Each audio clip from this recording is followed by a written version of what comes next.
that noise was. Doesn't the PlayStation have a lot of great first-party exclusives? I think it does. Actually, right now is the best time to do this, because with Ghost of Tsushima just releasing, we're at the end of this console generation. So, rather than me try and do a video like that last one, with just, games I can't live without, how about I just do the exclusives and go through my top 10 favorites for this entire system? Since we are at the end of this generation of systems, and Ghost of Tsushima being probably the last big first-party release, I'm pretty safe to just make that video now. I'm really excited to do it, because while I have talked about a lot of the games I'm holding under my arm right now, there are a couple that I never got to talk about that I really love. This list, just my personal opinion and my preferences and my experiences with these games. Where they rank on my list doesn't invalidate how they may rank on your list. We all have different wants, needs, and experiences with video games. You can leave your list down below. Don't shame me for mine. Don't shame me. With all that said, how about we just get stuck into it? I'm excited. It's been a while since I've made a PlayStation video. It's good to be back. You know why Raycon thinks they're awesome? Probably because their earbuds start at about half the price of other premium wireless earbuds on the market. Okay. Maybe they offer their wireless earbuds in a range of fun colors and patterns. Good for you, Raycon. Way to show off. But do you know why I think Raycon is awesome? Other than the fact that they sponsor my channel every month and it really helps me out. Also because I use these things daily. Even celebrities like Snoop Dogg, Gus Johnson, and Arlo, they're all obsessed with their Raycons. And I'm pretty sure that Arlo doesn't even have ears. I think. Yeah, I listen to my Raycons when I'm out here in the garage, pretending to lift weights, but actually just listening to podcasts. It's good when I'm out here so that I'm not blasting music for all my neighbors to hear and judge me for my taste. Sup, Gary? I work on the internet. It's a whole thing. Raycon's everyday E25s, these bad boys, are their best model yet. So it's actually really hot out here. So if you wouldn't mind clicking that link below or going to buyraycon.com/beatemups to get 15% off your order, I'd appreciate it so I could go back inside, get on with the video. Alright, I'm technically cheating right off the bat. While I do have some special mentions near the end of this list, I didn't just want to throw Astrobot into a special mention, so instead, it's just my unofficial number 11. The PlayStation VR and I have had a lot of good times together. Just none of those experiences were good enough to crack the top 10. That said, this game is incredible. I have reviewed it once already on the channel and went through how much I absolutely adored it, but to summarize really quickly, this game feels like a Nintendo game in every sense, from just the at its core fun gameplay to the cutesy visuals and just the unique approach the developers took to designing each level. If you love all of those fantastic Nintendo platformers and you also have that interest in VR, this is the perfect blend of both of those things. It is by far one of the best VR games I have ever played and deserves to at least be talked about in this video. Death Stranding is my number 10 on this list. This might upset some people. I actually really enjoyed this game. It's not perfect, and it has a lot of flaws, and Chapter 3 is very slow, but there's also a lot I loved about this game. I enjoyed my experience playing Death Stranding so much that when I finally did finish the game, which took me hours and weeks after launch, I wrote up a whole script for a review, and I tweaked that script, and I kept going back to that script, and I just couldn't decide what I wanted to say, because everything I wrote felt like I was trying to justify why people didn't like the game, and it didn't really come together. So I never ended up making the video, even though I did write a script that in the end I was very proud of. What I really tried to tackle in the review that didn't end up happening is why the game is so slow paced. And I feel like if I summarize it, it's not gonna have the same meaning, but here we are. In the world they now live in, Sam Porter is a 1 in a million kind of guy. So when you're given that job to trudge from one side of the United States to the other, it's a dangerous, but also very boring job, which is why he didn't want to do it. And I believe that Kojima wanted you to feel in the first few chapters how boring his job was. And it worked. Yeah, it was very boring, and a lot of people couldn't even get through the first few chapters, and I don't blame anyone for that. But at about the 4th chapter, Sam finds himself getting tangled up in a storyline much bigger than he anticipated when he accepted the job. I just instantly got engrossed at that point. I went from almost giving up on the game to there being not a chance of me putting it down. The action, and especially the story, had me totally gripped and immersed in this world. It's very interesting to look at it retrospectively with the current climate we're dealing with now. In this world, everyone lives behind closed doors. You travel miles to get to these places, and no one even bothers to open their doors and come and meet you face to face. Everything is digital. The world runs on likes and working together as a community, but through the digital world. A lot of people criticize that as Kojima trying to make some weird statement about the way the world is heading, and here we are just months later, and this game couldn't be more relevant than it is now. By the end of this game and the final moments of storytelling, I was in tears, and not many mediums from movies, TV shows to video games have moved me to the point of tears. Oh, I was struggling to hold them back. Needless to say, I was invested, and I really enjoyed the game. I'd love to dive further into this game, but I don't know, maybe there's another chance somewhere down the line. The Final Fantasy VII Remake. This one might be a lot higher on most of your lists, but I think you'll understand when I say the reason why it's lower on mine, I don't have nostalgia for the game. I never really played it back in the day. I didn't get very far, and I really don't remember anything that I played. Final Fantasy IX resonated with me a lot more. I adored Final Fantasy IX. From the moment I played it and replayed it and replayed it, I was in love with that game. Final Fantasy IX was, for me, what Final Fantasy VII is to the rest of the world, it seems like. So when this remake came around and the entire world exploded with excitement, there was me thinking, shame it's not Final Fantasy IX.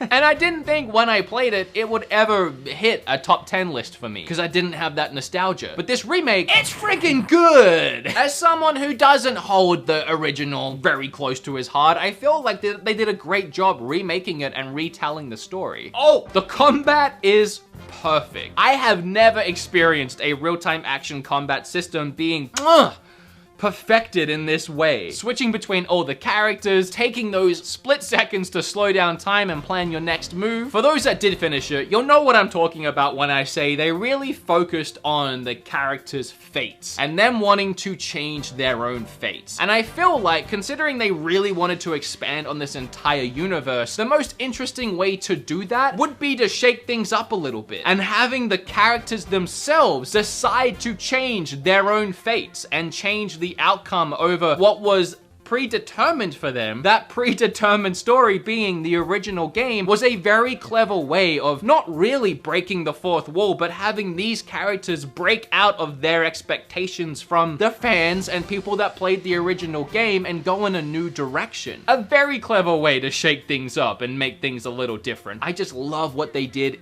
throughout this entire game, but specifically so towards the end. Where's my Horizon Zero Dawn? Oh, there it is.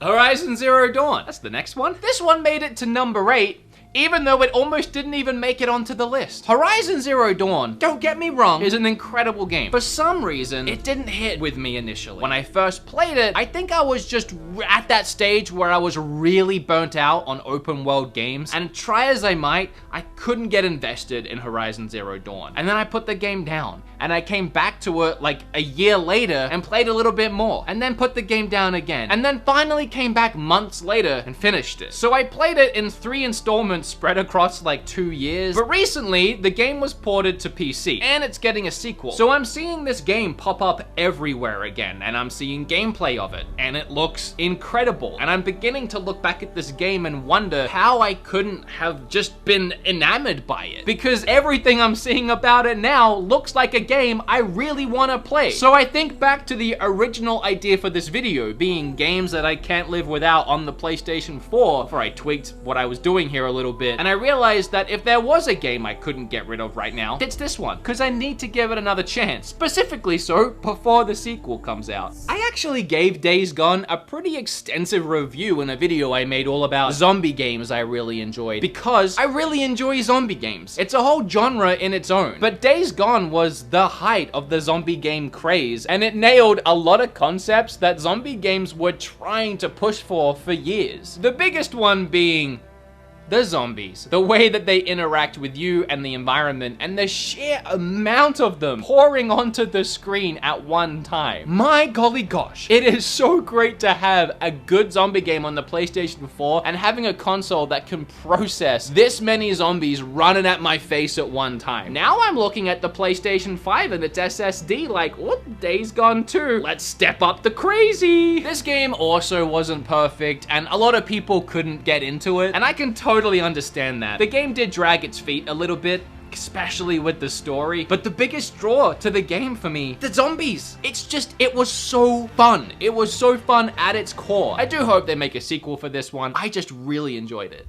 Oh, look at the new boy stepping on up. Ghost of Tsushima. Again, I haven't finished this game yet. I've been playing it since launch day, and the only reason I haven't finished it is because at some point while playing, I decided I wasn't gonna bother rushing through it to review it. I was just gonna play it at my own leisure. You can blast through the main story and probably knock it out in a day or two, but there are so many extra little things that you can do and discover and mess around with. For one, all of the side tales with the other characters you find along your journey, all of the epic samurai fights where if you win, you learn a new technique and they're always hosted in these really cool locations, and then just leveling myself up to becoming the most skilled and badass samurai possible. The game is so beautiful that it's the first game I've actually ever cared about using the in-game camera to take photos of my environment.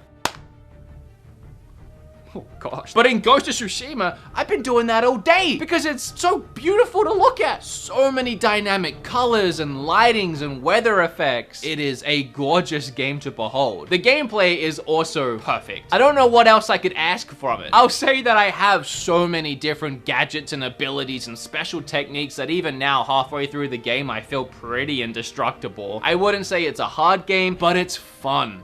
It's fun in every sense of the word. I hope Sucker Punch takes this game and builds upon it to give us something new, fresh, and even more exciting in a sequel game set in this world. They made Infamous games and all of a sudden they make this. That's such a, I don't know. I'm proud of you guys. Good job. You could be the new Naughty Dog. You keep this up. Good job. I don't know if I could take any PlayStation top 10 list seriously if the person doing the list didn't include Uncharted somewhere. I'm gonna bundle Uncharted Collection and Uncharted 4. I gotta stop breaking these cases today. Just into the same spot on the list. Uncharted Lost Legacy. Just put this over here and we'll talk about these two. The first Uncharted I played was Uncharted 2. Skipped the first one and it's a little rough going back to it. That said, it is nice to go back and see where the story began. It really took off running in the second game. Uncharted 2 has one of, if not the greatest opening to a video game ever. Climbing up through this train will teach you pretty much everything you need to know about climbing and dealing with the in-game mechanics for the rest of the adventure too. So both in the story and the pacing and the gameplay mechanics, this first part of the game just sets everything up, teaches you everything you need to know, tells you everything you need to know, and just good luck with the rest of the game. They take that momentum and it just bleeds straight into the third game. The third game, I love it, and it's honestly comparable, if not equal to the second one. It's just that the third one didn't really have that train moment. It didn't really have the equivalent of something new, and it was just more of the same, but that same is so good that I would take more of the same, and I loved it. The fourth is in a whole nother level of video game, and I would say they perfected the game in the fourth. It was just way more cinematic. It was a shorter experience to kind of tie up the end of the Uncharted story. It just felt a little bit more like I was having my hand held through the adventure, and I was sort of experiencing the epic story rather than taking part of the epic story. It was like interacting and playing an incredible 8-hour-long movie and watching the story unfold and having some really cool moments like with the Crash Bandicoot playing the game in the game. That was pretty cool. Maybe my standards were set too high after Uncharted 2. And don't get me wrong, as I said, I love Uncharted 4. 2, 3, and 4, all really great games. Just like the second the most. Hey, I hate steel cases. I'm gonna keep this one very short because out of all the games on my list today, Spider-Man is one that I really worked hard on a huge review, and I love how that video turned out. It's like a big retrospective on Spider-Man games in general and my love for them growing up and how we eventually got to here. Go watch that video if you want to hear my thoughts on it. And a reason why it's so high on the list, other than the sheer quality of the freaking thing, I love the swinging mechanic. There's something very therapeutic and relaxing for me in just swinging around New York, and they nailed it in this one. It's the best swinging in a Spider-Man game since the Spider-Man 2 movie game, and I go into all the reasons why in that freaking video. But if you haven't played this one, you're missing out, and I can't wait for the Miles one that's coming on PlayStation 5. Oh, it's gonna, Oh, Persona. I know it's on PlayStation 3 as well. Well, actually, Royal didn't go to, yeah, I'm totally in the right. I haven't even finished it. I know, I'm a fake gamer. I'm fake. I adore the Persona series. Persona 4 is by far my favorite JRPG of all time. Hands down, period, full stop. I sunk 50 hours into Persona 5 and I loved every minute of it. But it was at a time where Kim and I just began dating when this game came out, and I was flying a lot from Texas to back to Canada, back to Texas, back to Canada. And I actually, when I was flying back and forth, took my PlayStation 4 with me in my bag every time because I was trying to play this game. But it just kind of all became a bit much, and I just didn't have the time, and I forgot that I was playing the game, and then months went by and I realized I had never finished it. And just when I thought, oh, it is time to get back into that game, they announced this.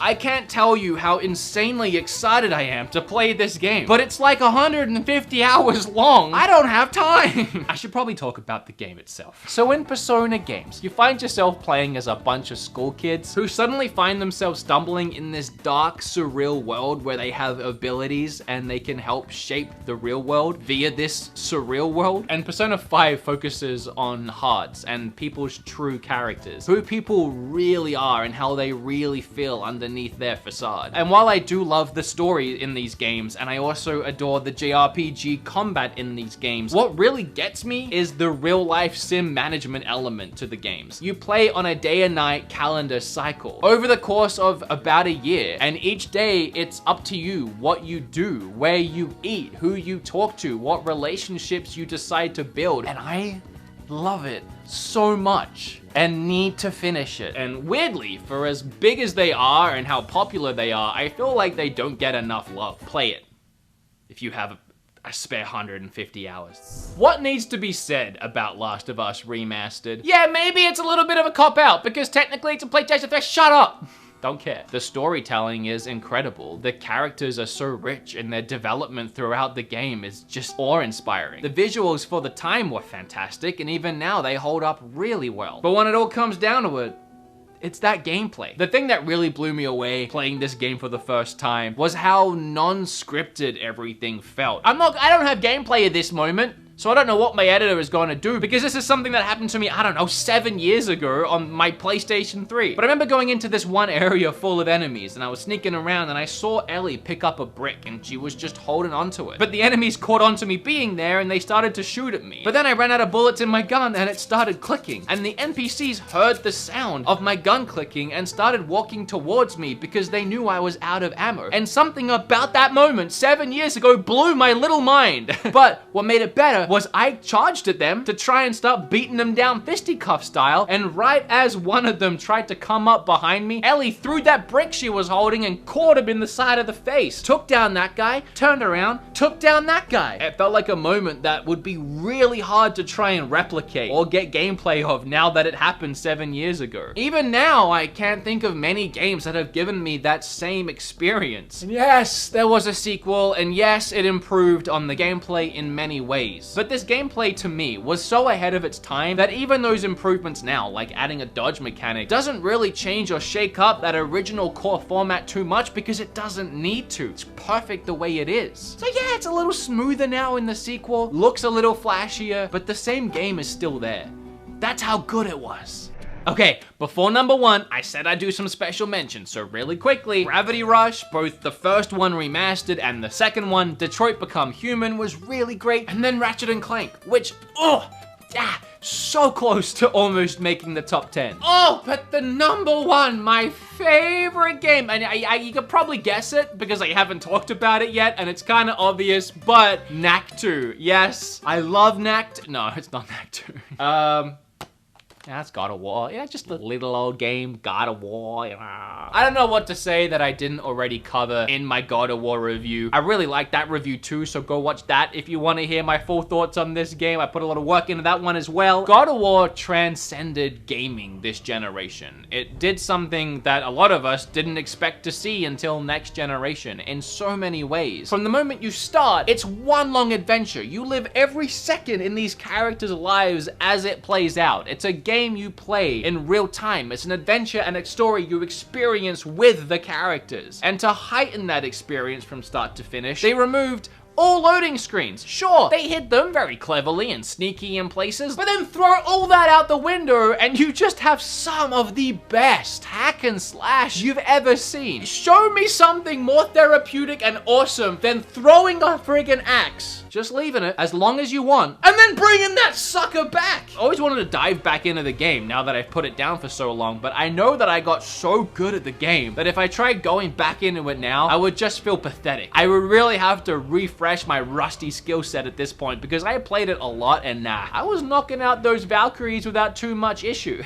Now I would get decimated. If you haven't played God of War, it's the PlayStation 4 game. I didn't think anything would top Last of Us, but yeah, I mean, yeah, come on. Gosh darn it, this is a great game. Oh, well, hot dang. Yeah, that's the video. I hope you guys liked it. That last video was a lot of fun to make, so this was fun to make too. I just get to stand here and blab about the games I really enjoyed. Let me know what you'd like to see me do next. Either like 10 of